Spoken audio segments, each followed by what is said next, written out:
Hey everyone, welcome back to another episode of Deep Dive. Otelli is not able to join us today, so you're stuck with just me, Stephen. Now, a few days ago, Prime Minister Lawrence Wong gave his second National Day rally speech, and he spoke about an issue that's close to the heart of many parents. It's about keeping our kids safe online. And with artificial intelligence now very much a part of our lives, having access to technology means opening up to them both the opportunities but also the risks that come along with using such technology.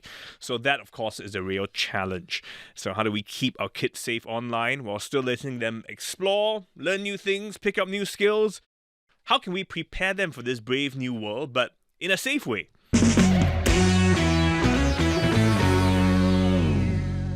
To help us unpack all of this, I have with me Josephine Teo, Minister for Digital Development and Information. Hello, everyone. Jane Foo, a parent of a 9-year-old and a 6-year-old who is currently working in the tech industry. Hello, everyone. Okay, ladies, welcome.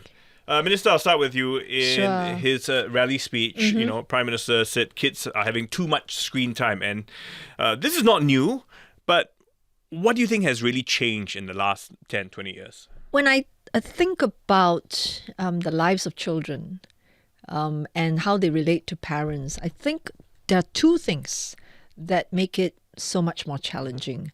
One is visibility, the other is familiarity. Let me just explain. Visibility has to do with whether you are able to see what your children are doing. And when they go online, very often the activities are just not visible to you. Whereas if you are going to a playground, physically, you can see what your children are doing. In the neighborhood, you can see what your children are doing. At least you can talk to your neighbors and ask them about it, right? And in today's context, because so much of their time could be spent, let's say, on an online game, or if they are on social media, you have a lot less ability to peer into their lives, unless they tell you about it. The second thing to do with familiarity is that this is a brave new world that we ourselves are trying to come to grips with. We ourselves are learning to interact with one another in the digital domain. So it's quite unlike parenting in the past, where the terrain that your children are, having to navigate through is terrain that you yourself have been through. Therefore, you kind of feel more equipped. You kind of feel that I have nuggets of gold. I have life experiences that are also relevant to you today. You feel less of that because the world that they, are active in is not quite the world that you are very familiar with. So I think visibility and familiarity presents two big challenges for parents in today's context. And of course, sometimes when you're not familiar with it, it can pose or come across as a scary thing because you're not sure where they're going to go with it. But Jane, you were quite, if I may use the word, triggered by what you heard when PM said, really about limiting screen time for our kids. What is it about what he said that caused you to feel that way? So limiting screen time, I think it has been something that's going on for some time, but I think it has been brought into the spotlight recently with the Grow Out campaign and a KKH study not so long ago. And so though I agreed with the limits of screen time being necessary for young children, I also felt this sense of conflict because as a working parent, as a full-time working parent, it's difficult to implement limits as what PM Wong said, like bring your child go out to play, to socialize, because factually, when I come home at 6 o'clock, at 7 o'clock, it's dark. And sometimes on weekends, when I bring the child out, it rains. So we are limited by all this. And unless I have a lot of resources to bring my child from enrichment class to enrichment class or bring them to activities, I think there's this parent guilt that I feel. So, so that was what was triggering to me. What PM Wong said was only a portion of a bigger issue that it should be brought into the spotlight, that we have limitations as working parents, but I don't deny the fact that we do need to put certain limits on the screen time. And that does not need to be the timing. We can put boundaries in the form of like telling the child a certain time limit and then taking it off, or we can set routines for the child so that they know that after they do a certain bit of work, they can have screen time. Right. Yeah, so there are many more ways to doing this screen time. And we want to explore some of those. In fact, you were so triggered in that sense that very night she wrote a commentary to us. That's how we found Jane, because she felt that what he had said seemed to be this almost blanket sweeping statement, and to make all these parents who, have no choice suddenly feel like, oh my gosh, I'm not doing such a great job, Well, feeling guilty about how we raise our children is just part of being a parent. Yeah. I think in every generation, parents will feel that they would like to provide for their children more, and there are different ways, in which they think of their own inadequacies. In previous times, it was I don't provide enough food for my children, and then I don't provide enough opportunities for education, and then now it is that I don't have enough time to spend with you. So I understand that, and frankly, I think we start from a point of not judging people. It's about acknowledging that they have these challenges. So as Jane says, and I thought that it was kind of, interesting that you said that you're home at 6, and I think that very often, oh my goodness, if you can get home by 8, you're quite lucky already. Okay. Yeah, I myself remember being in those kinds of shoes. If I could ask you, so what did you do? Because you've been in politics for quite a while, so you'd be out for many hours a day, including the evenings as well. When your kids were younger, was a TV their companion at some point in time? Yeah, please don't remind me of that. I think even to this day, I will think back to of occasions where I feel like I'm totally inadequate as a mother. And you will never really be rid of it. You will always think about, I should have been spending more time with them, whether on a regular weekday, on weekend, or, any time. So these feelings are very natural, and it all stems from the same place of care and concern. It's only because we love our children, and also because we want to do better with them and for them, that inevitably we will feel this way.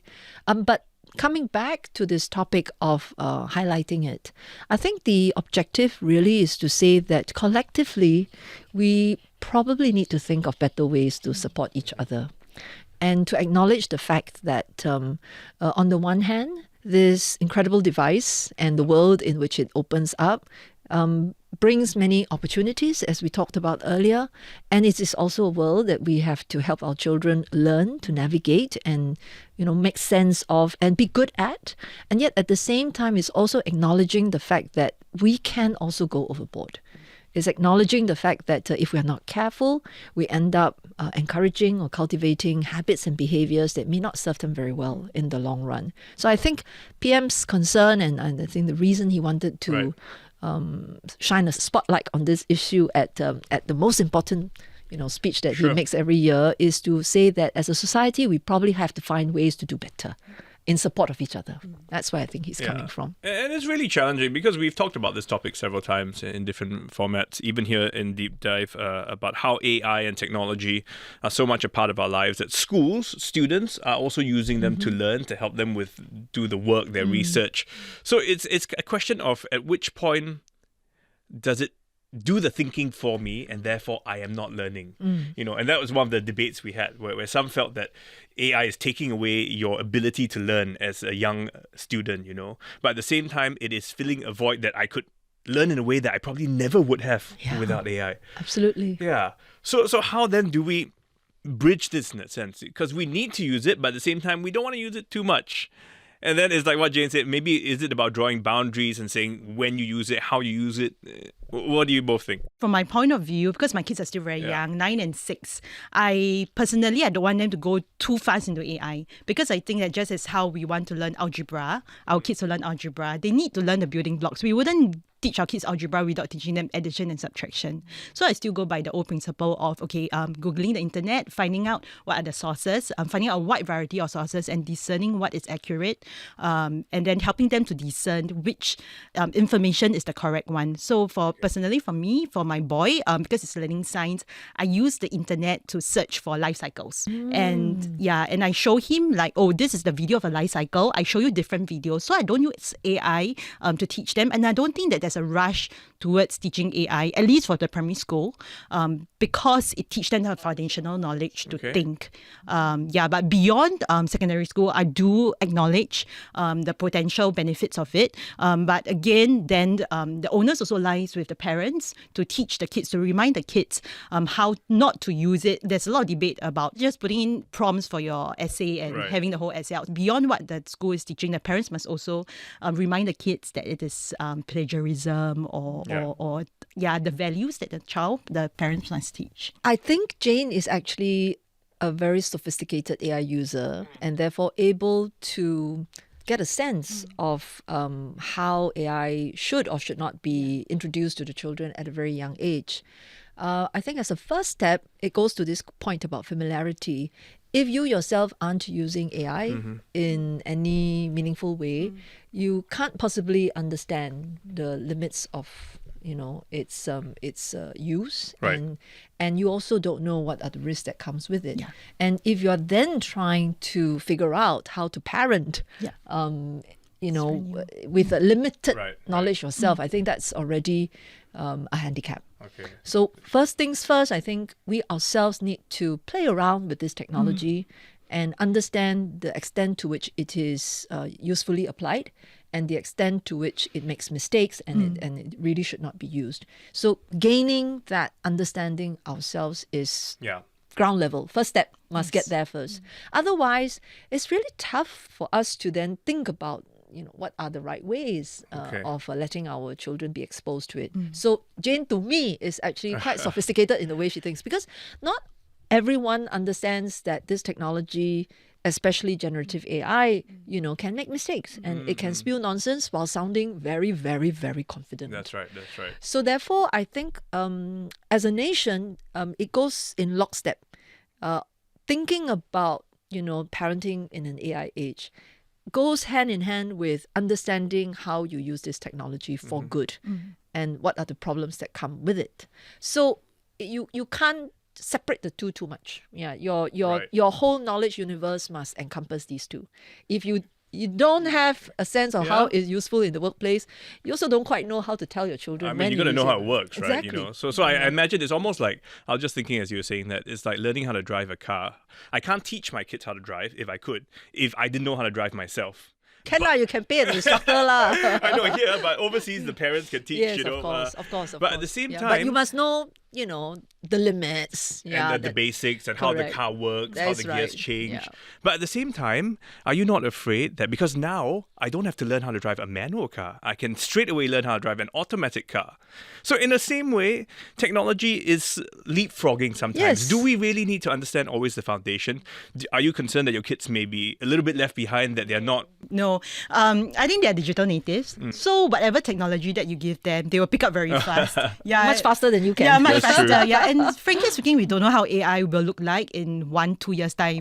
Yeah, I mean, truth to be told, ChatGPT only came into existence like 2 years plus 3 years ago when it started showing up in the public space. Yes, and although AI has been around. Yes, AI has been around for a long time. Yeah, so we really don't know how this will pan out, and I don't think there's a rush to teach our kids, because we don't want to teach them redundant technology. In the But end I too. do think that, as parents, even our own interactions with other people have already signaled to us that there are some skills that are enduring and they have to be taught consciously and you have to be intentional about it. So, for example, being able to interact with one another, accepting differences. But I'm interacting with you. I'm messaging you. Yeah. Right? Okay, you got me there. But, interacting in the real world, play, resolving conflict.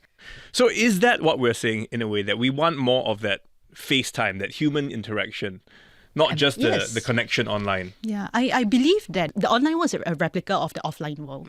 So just as how we learn values, what values that we face, what values that we are learning in our offline world is actually applicable to online world. Yeah. We need to be kind to one another. So in the online world, we don't cyberbully. Yeah, we be a bystander on the online world, just as how we would stand up for something that is not right in the offline world. So as parents, we must teach the kids these values so that they can thrive in the online world. That's probably the most challenging bit. Having those values taught. And in a way, because online world, you can kind of get away with it sometimes. You're a bit Anonymity. exactly. Yeah. Whereas if I bullying someone in the playground, the other kids will see me. You know what I Yeah. mean? So let's move the conversation on to talk about what are some of the measures we need to take to safeguard our kids. Sure. I mean, because we look at other countries. I think in Australia, you got to be at least 16 years old to have an account on social media. The UK is also introducing an age verification system. Is this something, Minister, that we are considering? A way to sort of try and police to a certain extent, or to create some friction before kids can get online? Yeah, this is a really interesting topic, and we have been looking at it from various angles for quite some time. The fact of the matter is that there is no silver bullet. There is no one single measure that can help you to address your multiple concerns. If it was just a matter of passing a law or making a policy, we've been able to do that. In 2022, we introduced the Online Safety Bill. In 2023, we said online criminal harms. And then in 2024, we said, okay, if you use AI-generated content in the context of an election, this is what is okay and this is what is not okay. So in terms of being able to bring about laws, that's not our handicap. It's something we can do, right? Then the question is, what then do you want to be able to do to better support families? I think there are really two parts. One, to me, is that parenting in the digital age is really difficult. Why? Well, if you think about it, how does one learn how to parent? You didn't take a course in polytechnic or university, pass a test. Nobody said that you needed certification before you can be a parent. So most of us parent our children the way we were parented as children. We observe what our parents did to us, with us. And then we more or less copy the same thing and do it with our children. The problem is that our parents did not deal with a digital reality. And actually, we don't deal with the same digital reality that our children deal with. So the skills that you require to parent in a digital age is something that we probably will benefit from learning. Okay. And I think that is actually something that Singapore can strive to do better in. You know, how to support each other to understand this whole new environment. Right. And so, for example, when a child gets his first device, when a child first goes on social media, what are the things that you look out for? And what are the ways in which you can gain the trust of the child so that the child is willing to share with you, what's going on, so that you peel away the visibility problem and then you yourself become familiar with what they are experiencing, and therefore you can give them better guidance. I think the second thing that is worth our effort thinking about is, even if you said less screen time, less device use, what are the children supposed to do with their time, right? You have to find a way to fill the time. And so reducing one thing without thinking about filling it, introducing, adding more things, is just not a very balanced set of considerations. And the second part of it, I think, when it comes to children, is how we can return to a play-based childhood. If we don't want them to spend all their time as kids, on the phone, then we have to say, what else?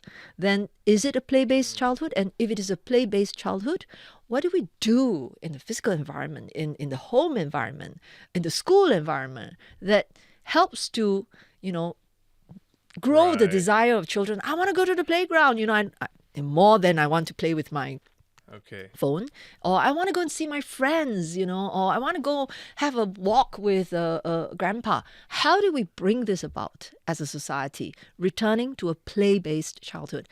I think these are the things that are worth doing. Helping parents, become more skillful, and helping the whole environment to be much more conducive to a play-based childhood. Reading is still a very good activity. And, a long time ago when we had no options, well, we read. And but in today's context, we can also appreciate that for certain parents, maybe even taking the child to the library is a little bit too much. So actually, NLB has a program. They will deliver the books to the parents' home. in order to expose the children to reading from a very young age. There are also many community organizations, for example, that run kids read programs, to encourage children, particularly those who are more shy, to interact with one another and to also fall in love with books. And so many other activities that are being organized on the ground. I think there is room for us to do even more in order to better support parents in implementing the idea of a play-based childhood. So it's about creating a more conducive environment that will make, going out to play more exciting than hanging out on the phone. But I guess that is the real challenge, because you say looking at parents as role models, and sometimes we are guilty too of spending a lot of time on our phones. What's the first thing you do when you get up in the morning? Exactly. Guilty as charged. Yeah, so it's really about a fine balance. If I as a parent say, it's okay, you can go and sign up anyway, and just pretend you're 16, then it defeats the purpose. And actually, you don't even need a rule like that. You have parental controls. Okay. And even if we just shared more widely about the parental controls that social media platforms and devices have made available to us as users, you would already have empowered parents to a much larger extent. Yeah, I agree with Minister, because there are only so many laws that you can put for the social media companies. It's like so many other platforms will avail itself. Yeah. Even though you put a ban on social media, how about the online space? How about the online games, the chatting spaces? To what extent do you cast this net? Exactly. There will always be unregulated spaces that children could wade into. But having said that, I think it cannot mean that everything on social media is free for all. It cannot be. And so the question becomes the one that you raised. If you introduce age assurance, what do you want to do with this new intervention? So in our case, we already have age assurance for app stores. Yep. And the concept is that, even before they interact on an app, they first have to download it. So that's one avenue for you to do age gating, right? So certain apps, they're not appropriate for children and youth of a certain age. They shouldn't download it in the first place. So, but after that, it's like the apps that they can use. There is also a question of excessive use versus, healthy, moderate use. Okay.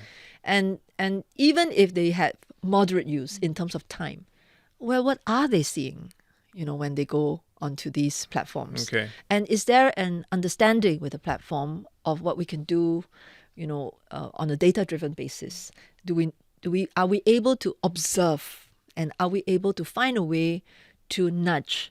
I think those are the areas that we want to explore, what we can do better to nudge users and to also ensure that in terms of the content that they're exposed to, it is age appropriate. I think these are the two things that we want to find meaningful ways of intervening. This is therefore to say that, yes, acknowledging that in this domain there are many different facets to it, it doesn't mean that social media it should be free for all.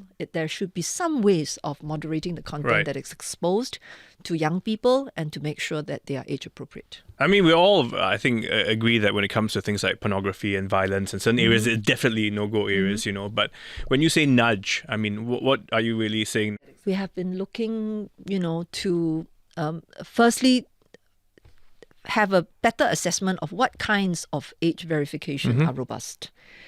And how do you implement age verification? There's age verification at the point of account being set up. Right. But there is also age verification in the process of use. And there are other ways in which you do age estimation, not necessarily to ask for, ID in order to prove the age and so on. And so I think we keep an open mind as to which of these age assurance measures are useful for different contexts. Then to me, the question is that, well, it's like if you go to cinema, there is someone who can stand there and say, show me your IC, and then if you're not appropriate, you're not the right age, then you cannot go and watch this, right? You have to think of it in the digital domain too. How do we find a way to moderate the extent that you are exposed? Now, but that goes to whether I have a way of estimating what your age is. I guess some of us would ask, well, is there a right age? At what age is a child too young? At what age is a child old enough? Because different kids, different maturity levels. Some are more responsible overall, some are not, So how then do we move forward with this? And again, for many parents listening out, I mean, they are also asking, they're saying, I want some help. I use the device, but... So here is where I think we have to unpack and, let the research inform us. First to unpack is the difference between a device plus screen use, screen time versus content. Okay. Right?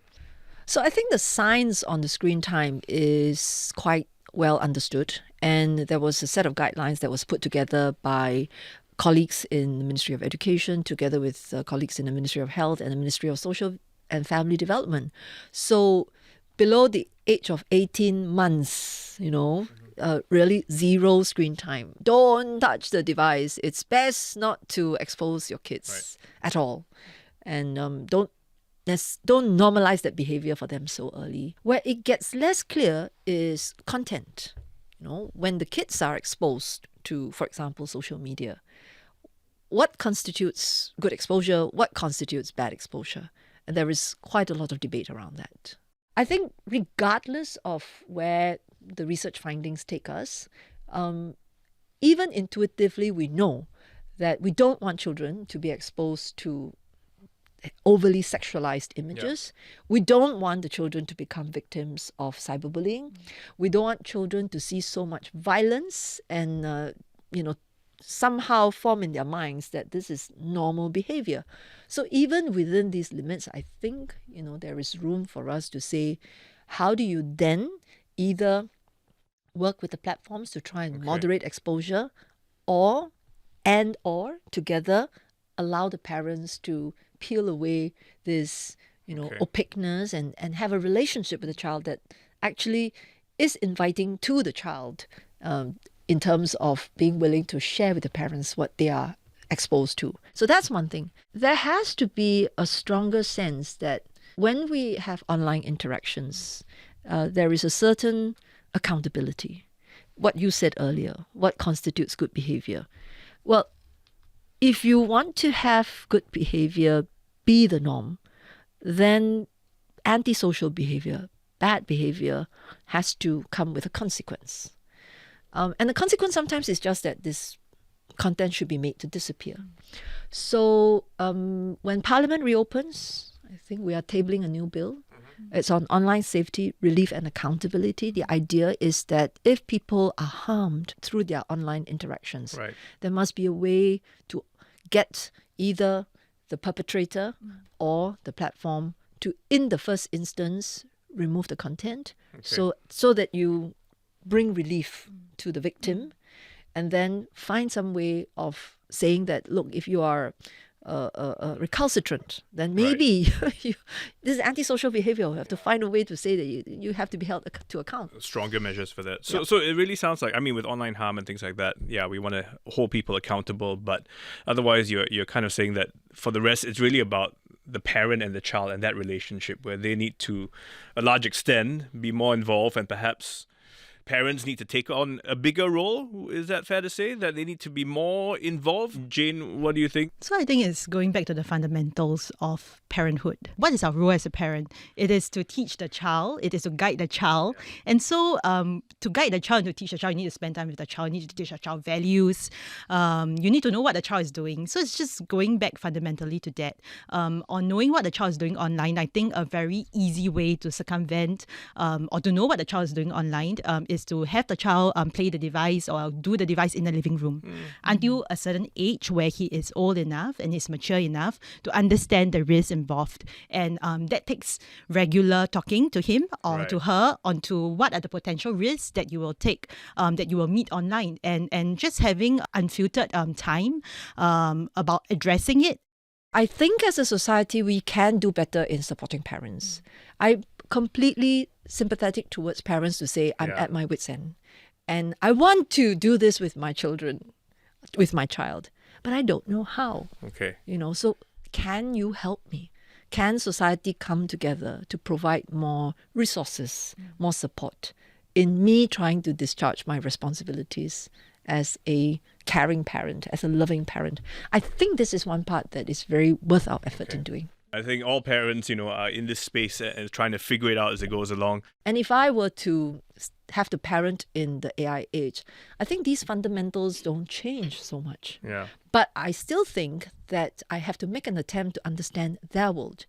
If I don't understand their world, if I'm not able to speak their lingo, if I don't have any sense of what they experience, they will feel that whatever advice I give to them is very irrelevant. Yeah. And they will feel, you just don't understand me, us. That's right. So that is the effort that I think we have to put in. Yeah. Yeah. Otherwise, you'll have no riz. No. No riz. Yeah, no riz. No No riz, riz. right? Yeah, see? I'm trying. Although okay, well, I mean, this is one debate one discussion rather, that is going to be a debate for time to come. And with technology constantly evolving, I think we'll always be playing catch up. So I think while we figure it out, we also need to learn what it is that is in our environment today, which means understanding technology, understanding how things work so that we can better guide our children.